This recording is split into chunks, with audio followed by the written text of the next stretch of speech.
যদিও তালের বড়া বানানোর 2-3টে পদ্ধতি আছে, বাট আজকে আমি আপনাদের একদম সহজ পদ্ধতিটা করে দেখাবো, যাতে খুব সহজে এটা আপনারা বানিয়ে নিতে পারেন। আর এই পদ্ধতিতে বানালে প্রত্যেকটা তালের বড়া ঠিক এরকম ফুলবে আর এরকম সফটও হবে। আর রেসিপিটা পারফেক্টলি করার জন্য থাকছে অনেক tips and tricks. By the way, আমি শেফ অতনু, আপনারা দেখছেন অতনুর রান্নাঘর, আর আজকে আমাদের রেসিপি তালের বড়া।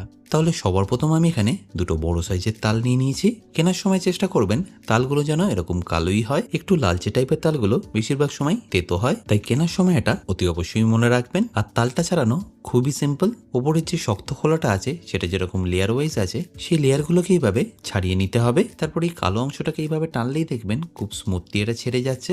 তালটা যদি একটু পাকা না হয় সেক্ষেত্রে আপনাদের একটু জোর প্রয়োগ করতে হবে, বাট ছাড়ানোটা কিন্তু খুবই সিম্পল।